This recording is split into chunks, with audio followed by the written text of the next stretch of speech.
বাংলাদেশের সমৃদ্ধি, ইতিহাস এবং সম্ভাবনার নতুন দিগন্ত।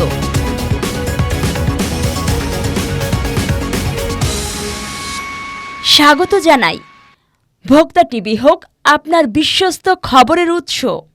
আমি খুশি হই এই যে সকলের নামের সাথে আমার নাম বলতে বলতে আমাকে যত বেশি সময় এখানে বসে থাকতে হয়, সবাইয়ের ক্ষতি, আপনাদেরও ক্ষতি।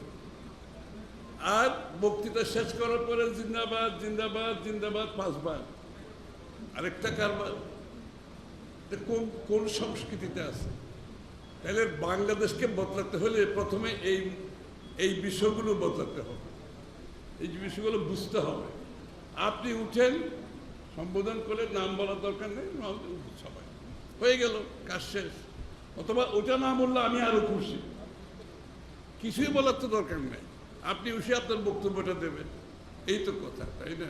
সরি, এই কথাটা এই জন্য বললাম, এটা জিয়া রহমান সাহেবের প্রতি সম্মান দেখাই কথাটা বলছি আমি, যে আমাদের এই সংস্কৃতি থেকে বেরিয়ে আসতে হবে।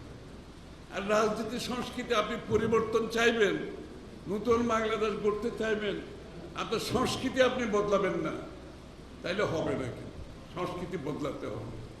নতুন বাংলাদেশের চিন্তা হলে নতুনভাবে চিন্তা করতে হবে সবাইকে। আজকের বিষয়বস্তুর উপর আসি। আমি বক্তারা অনেক কিছু বলেছেন, নিশ্চয় আমি আসার আগে অনেক বক্তৃতা হয়েছে। জিয়া রহমান সাহেবের উপরে বলতে গেলে এটা একটি দীর্ঘ ইতিহাস। যিনি শুধু রাজনীতিবিদ ছিলেন না, উনি সেনাপতি ছিলেন, উনি স্টেটসম্যান ছিলেন, উনি সংস্কারক ছিলেন, উনি একটি জাতিকে ঐক্যবদ্ধ করার একটা প্রতীক ছিলেন। ওনার রাজনীতির মূল বিষয় যেটা হচ্ছে, যেটা দিয়ে উনি শুরু করেছেন, যে উনি শুরুতেই বুঝতে পেরেছেন একটি দ্বিধাবিভক্তি জাতি কোনোদিন সামনের দিকে এগোতে পারে না। অর্থাৎ জাতিকে ঐক্যবদ্ধ করা ওনার প্রথম কাজ ছিল, জাতিকে ঐক্যবদ্ধ করা। এবং সেটার জন্য বাংলাদেশের জাতীয়তাবাদটা কিন্তু শুধু একটা কথার কথা না, এটা হচ্ছে জাতি ধর্ম নির্বিশেষে, সংস্কৃতি ইতিহাস ভাষা নির্বিশেষে, পাহাড়ি সমতল নির্বিশেষে একটি ঐক্যবদ্ধ জাতি। অর্থাৎ বিভিন্ন ধর্ম থাকবে, ভাষা থাকবে, অর্থাৎ পাহাড়িদের ভাষাটা আমি তো বাদ দিতে পারবো না, আরো বিভিন্ন ভাষার লোক আছে না, বাদ দিতে পারবো না।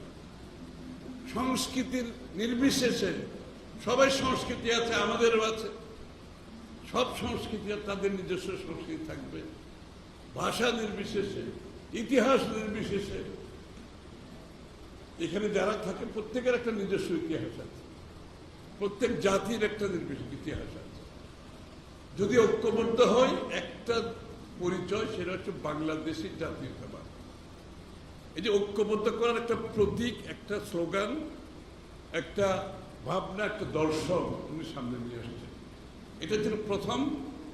দ্বিতীয়ত উনি ভেবেছেন এই দেশটাকে এখন ঐক্যবদ্ধ করে যদি সামনের দিকে আমরা এগোতে চাই, একটি গণতান্ত্রিক দেশ হতে হবে, বহুদলীয় গণতন্ত্র হতে হবে। এটা আমরা জানি। একটি গণতান্ত্রিক দেশে গণতান্ত্রিক অধিকারের মধ্যে প্রথম অধিকার হচ্ছে অর্থনৈতিক অধিকার। তার জীবনযাত্রা, তার চাকরি বাকরি, ব্যবসা বাণিজ্য, পেশা, যার যার অবস্থান থেকে সকলের জন্য একটা অর্থনৈতিক গণতন্ত্রায়ন। তারেক সাহেব কথাটা বলছি, আপনারা খেয়াল করেন না, আমি জানি না। তারেক রহমান সাহেব কিন্তু ওনার বক্তৃতায় অর্থনীতিকে গণতন্ত্রায়নের কথা বলেছেন।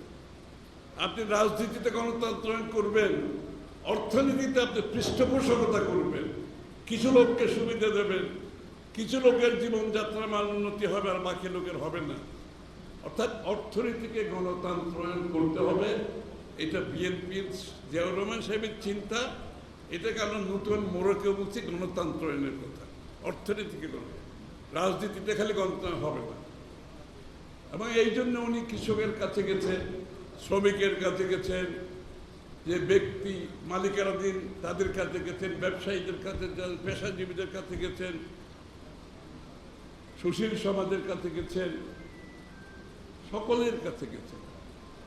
অর্থাৎ এই লোকগুলোকে যদি আমরা বাংলার রাষ্ট্রের রাজনৈতিক, অর্থনীতি, সমাজনীতির কাঠামোয় আনতে না পারি, তাদের অবদান যদি না থাকে, তাহলে দেশ কিন্তু এগুলো সম্ভব না।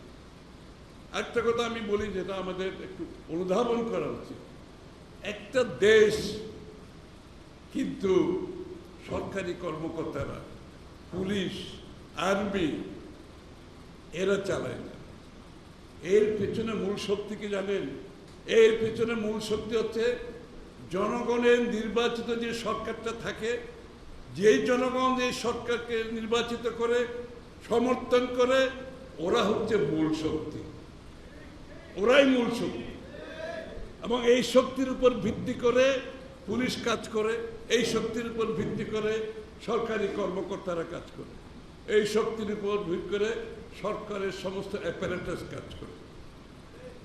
আমাদেরকে এখন অন্য শেখাচ্ছে যে এদের আগে যাদের শক্তির মাধ্যমে একটি সরকার পরিচালিত হয়, সেই শক্তি যদি না থাকে, আপনি সামনের দিকে এগোতে পারবেন। এই জন্য বিএনপির নেতা কর্মীদের প্রতি আমার অনুরোধ, বিরোধী দলে যেভাবে আমরা একটা স্বৈরাচার, একটা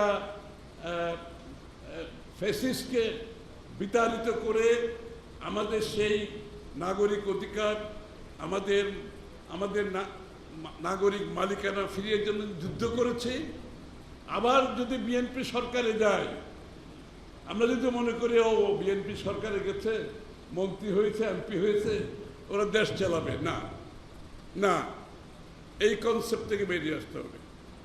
দেশ চালাতে হলে যেই শক্তির ভিত্তিতে, যে সমর্থনের ভিত্তিতে, যে চিন্তার ভিত্তিতে, যে দর্শনের ভিত্তিতে নির্বাচিত হয়েছে, সকলকে সমানভাবে আগামী দিনের সরকারকে সহায়তা করতে হবে, যার যার জায়গা থেকে কাজ করতে হবে।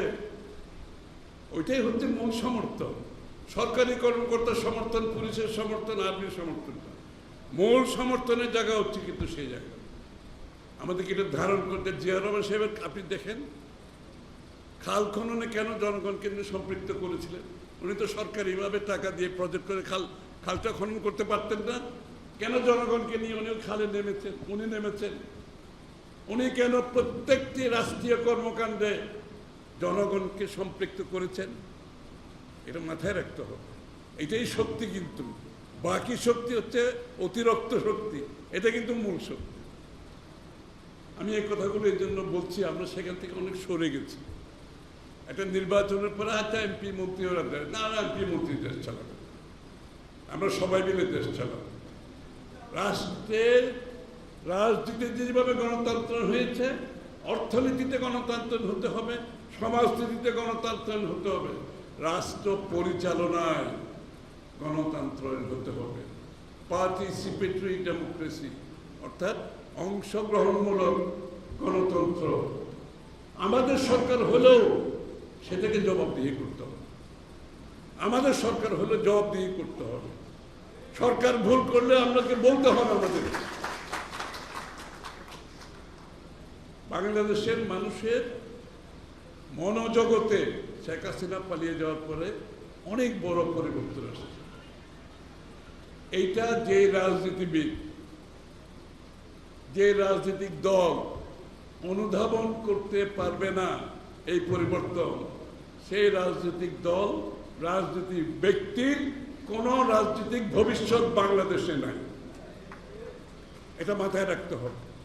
জিয়াউর রহমান সাহেবের রাজনীতি কেন আজকে আবার আলোচনায় আসছে, আবার কেন খাল কাটে আসছে, আবার কেন বৃক্ষরোপণে আসছে, আবার কেন জনগণের অংশগ্রহণে সরকার দেশ পরিচালিত হবে, এই কথাগুলো কেন? আমাদেরকে এগুলো ধারণ করতে হবে।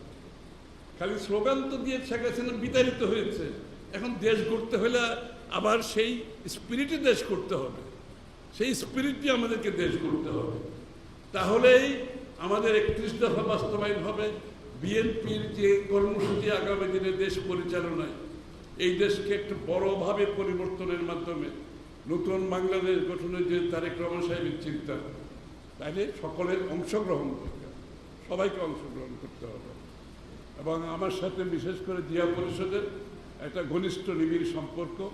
ওনারা ডাকলে আমি না এসেও পারি না, অন্য প্রোগ্রাম থাকলেও শেষ মুহূর্তে হলে আমাকে আসতে হয়।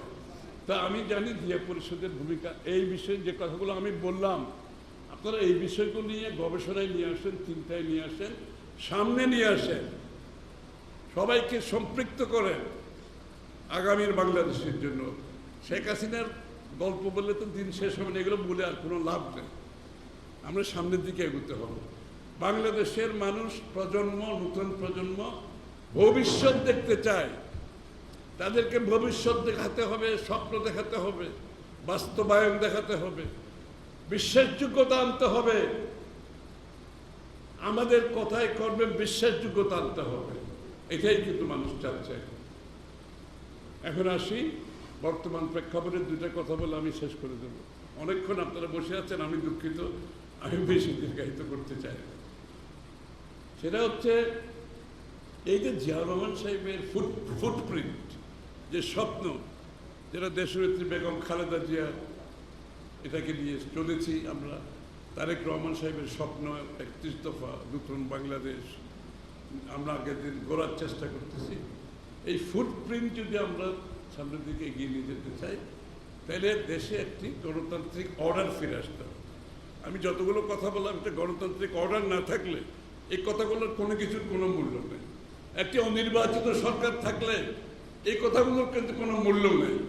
আমি কিন্তু নির্বাচিত সরকার, নির্বাচিত বিরোধী দল, নির্বাচিত সংসদ তাদের কথা বলছি। আমি গণতন্ত্রের কথা বলছি। অনির্বাচিত সরকার কি করবে না করবে আমার মাথা ব্যথা নেই, কিন্তু আমার মাথা ব্যথা আছে। আমি একটা নির্বাচিত সরকার দেখতে চাই। আমি একটা নির্বাচনের মাধ্যমে বাংলাদেশে গণতন্ত্রের পুনঃপ্রবর্তন চাই। এটাকে বাধাগ্রস্ত করা চলবে না। যদি কেউ বলে শুধুমাত্র একটি দল ডিসেম্বরের মধ্যে নির্বাচন চায়, এটা কি সত্য কথা? এটা কি সত্য কথা? ইতিমধ্যে আমাদের সাথে যারা আমরা ঐক্যবদ্ধভাবে শেখ হাসিনার সাথে আন্দোলন করেছি, 52টি দল, আমি সংখ্যাটা বলছি জোরে, 52টি দল ডিসেম্বরের মধ্যে নির্বাচনের আমাদের সাথে যারা কাজ করছে তারা বলছে, আরো প্লাস আরো দল আছে। তাহলে এই ধরনের একটা মন্তব্য কি আমাদের জন্য, এটাকে জাতির কি প্রাপ্য? এই ধরনের একটা কথাবার্তা, এটা কি অর্থ বহন করে? এই সময়ে জাতি যেখানে সামনের দিকে যেতে চাচ্ছে, কি অর্থ বহন করে? আর নির্বাচন ডিসেম্বরের মধ্যে চায় না কারা? তাইলে বলি কয়েকটি দল, হাতে গোনা 4-5টি দল, তাদের সমর্থনের ব্যাপারে আমি কিছু বলতে চাই না, সেটা আপনারা বুঝে নেন। না, আমি বলতে চাই না, এটা জনগণ বুঝে নেবে। এরা এখনো নিবন্ধিত দলও না, এরা এখনো নিবন্ধিত দলও না। বাংলাদেশের মানুষের সাথে এদের কোনো সম্পৃক্ততা নাই। এরা জানেও না কি কি দল আছে। আপনার মনে আছে 1/11-এর পরে কতগুলো দল সৃষ্টি হয়েছিল, কিংস পার্টি না কি বলে এটাকে? তাহলে কি আমরা কি আবার ওই লাইনে চলতেছি নাকি? এই যে কয়টি দল যাদের নিবন্ধন হয় নাই, যাদের জন্ম 5ই আগস্টের পরে, চিন্তা করে না, নিবন্ধন নাই, 5ই আগস্টের জন্ম, এরা চায় না। কথাগুলো বলতে চাই না এই জন্য আমরা জাতিকে বিভক্ত করতে চাচ্ছি না। জিয়াউর রহমান সাহেবের মতো তারেক রহমান সাহেব চাচ্ছে জাতিকে একটা ঐক্যবদ্ধ করার জন্য। এই জন্য আমি অনেক কথা এখন বলতে পারি, আমি বলবো না, কারণ এগুলো বিভক্তি সৃষ্টি করে। যে কথাটা একেবারে না বললে পারেন, হয় না, এই জন্য আমি কথাটা বললাম। যেহেতু একটা স্টেটমেন্ট করা হয়েছে, এটা যদি আমি উত্তর না দিই তখন জনগণ তো ভুল বুঝতে পারে, এই জন্য কথাটা আমি বলেছি। কিন্তু এরপরে অনেক কথা বলতে পারি, কিন্তু বলবো না। আমরা চাই একটা ঐক্যবদ্ধ জাতি। জিয়াউর রহমান সাহেব যেতে চাই, তারেক রহমান সাহেব একটা ঐক্যবদ্ধ জাতি চাই, এবং গণতন্ত্রের উত্তরণের জন্য আমরা গণতন্ত্রের পথে সবাই ঐক্যবদ্ধ থাকতে হবে। গণতন্ত্রের প্রশ্নে তো দ্বিমত থাকার কিছু আছে? কিছু নাই। আমরা কারা কি করেছি এগুলো নিয়ে আমরা কোনো দ্বিধা বিভক্তি সৃষ্টি করতে চাই না। তাই আমি বলছি, মেসেজ আর কিভাবে জনগণ দেবে? যদি গণতন্ত্রের পথে কাদের কথা বলা হয়েছে, গণতন্ত্রের পথ রুদ্ধ করা হয়, যেই গণতন্ত্রের জন্য গত 10-15 বছর লক্ষ লক্ষ লোক মামলার শিকার, 60 লক্ষের উপরে লোক, বিএনপির বিশেষ করে, যেই গণতন্ত্রের লড়াইয়ে হাজার হাজার বিএনপি সহ অনেকের নেতাকর্মী গুম হয়েছে, খুন হয়েছে, যেই গণতন্ত্রের জন্য পুলিশের হেফাজতে বহু মানুষের মৃত্যুবরণ হয়েছে, যেই গণতন্ত্রের জন্য জেলখানায় আমাদের সামনে চিকিৎসার অভাবে মৃত্যুবরণ করেছে, আমাদের সামনে, আমাদেরকে কোনো চিকিৎসা দেওয়া হয় না জেলখানায়।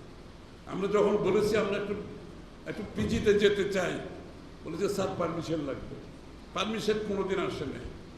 আমাদেরও মৃত্যু হতে পারত, আল্লাহ আমাদেরকে বাঁচিয়ে রাখছে। এখন যে গণতন্ত্রের জন্য মানুষ ভিটে বাড়ি ছেড়ে ধান খেতে ঘুমিয়েছে, বেরিবাদে ঘুমিয়েছে, ব্যবসা হারিয়েছে, চাকরি হারিয়েছে, যে গণতন্ত্রের জন্য বাড়িঘর ভাঙচুরের মাধ্যমে আমাদের অনেক নেতা কর্মী, মা বাবা হার্ট অ্যাটাক হয়ে মারা গেছে, হার্ট অ্যাটাক হয়ে মারা গেছে। আমার এলাকায় পুলিশ ভেঙে ঢুকেছে, ওর মা হার্ট অ্যাটাক হয়ে মারা গেছে।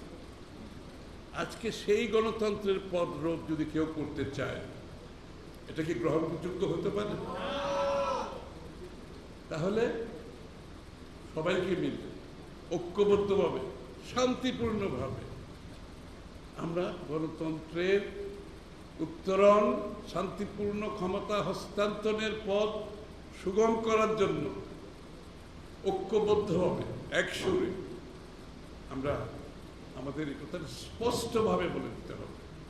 এখানে কারো কিছু দেওয়ারও নাই, কিছু চাওয়ারও নাই। এটা বাংলাদেশের মানুষের মালিকানার বিষয়।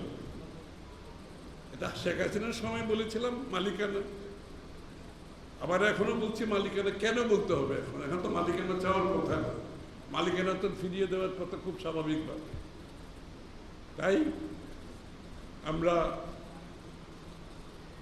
একটি নির্বাচন ডিসেম্বরের মধ্যে অবশ্যই হতে হবে। আমি বলেছি কতগুলো সবাই চায়, মানুষ চায়। যেখানে যায় বিনিয়োগকারীরা বলে বাংলাদেশের ভিতরে বিনিয়োগকারী, বাইরের বিনিয়োগকারী জিজ্ঞেস করে নির্বাচন কবে? একটা প্রশ্ন। অন্যান্য যারা বিভিন্ন তাদের সিদ্ধান্ত নেওয়ার জন্য অপেক্ষা করছে, সবাই বলছে নির্বাচন কবে? একটা ইন্টেরিয়াম সিচুয়েশনে কেউ যদি মনে করে তাদের এই সিদ্ধান্তগুলো নেবে, সেটা আমি একটা লম্বা বক্তৃতা দিতে পারবো। আমি আসলে বাংলাদেশের বিনিয়োগের অবস্থা কি, অর্থনীতির অবস্থা কি, বাংলাদেশের সার্বিক আমরা কোথায় যাচ্ছি দেশ হিসেবে, স্থিতিশীলতার অবস্থা কি, আইন শৃঙ্খলার অবস্থা কি, এগুলো তো দীর্ঘ বক্তৃতার ব্যাপার। আপনারা সবাই জানেন, আমার বলার দরকার নেই। এখান থেকে মুক্ত হওয়ার পথ একটা নির্বাচিত সরকার, সংসদ, যারা জনগণের কাছে দায়বদ্ধ থাকবে, জবাবদিহি থাকবে। এখন সরকার এখানে, জনগণ এখানে, মাঝখানে কোনো ব্রিজ নেই। এই জন্য যার যা ইচ্ছে শেষ করতেছে, করবে, আরো বাড়বে, আরো ক্ষতি হবে। এইটা চলতে পারে না, চলতে পারে না। ডিসেম্বর বলছে বিএনপির পক্ষ থেকে, ডিসেম্বরের কথা বলছে, আমার নেতাও বলেছে। আমি বলছি কেন ডিসেম্বর, কেন সেপ্টেম্বর নয়, কেন অক্টোবর নয়? কোন কাজটা বাকি আমি তো দেখতেছি না। ঐক্যমতের কথা যদি বলেন, কালকে তো ঐক্যমত কি এটা বলে দিতে পারবে, সবাই তো দেওয়া আছে, সকলের প্রপোজাল দেওয়া আছে। কালকেই বলেন না ঐক্যমত কোথায় হয়েছে, আমরা সই করে দিই। আর বিচার তো বিচার বিভাগ করবে, সরকার তো বিচার করেন। শেখ হাসিনা বিচার করতো, সরকার তো বিচার করেন, বিচার করবে বিচার বিভাগ। আর বিচারের আওতায় যাদেরকে আপনারা এখন আনতে পারেন নাই, কেন পারেন নাই? 10 মাস হয়ে গেছে, কেন আনতে পারেন নাই? আরো 6 মাস আরো নিয়ে আসেন, আর আপনারা যাদেরকে আনতে পারবেন না তাদেরকে আমরা নিয়ে আসবো, কারণ আমাদের চেয়ে ক্ষতিগ্রস্ত তো কেউ বেশি হয় নাই। সুতরাং আওয়ামী লীগের যারা নিপীড়ন নির্যাতন করছে তারা যদি আনতে সক্ষম না হয় আমরা তাদেরকে বিচার আনতে নিয়ে আসবো। এটা সমস্যা কোথায়? ডিসেম্বরে কেন নির্বাচন হবে? অক্টোবরে অসুবিধা কি? সেপ্টেম্বরে অসুবিধা কি? আমার তো উত্তর চাই, এগুলো এটার উত্তর চাই আমরা।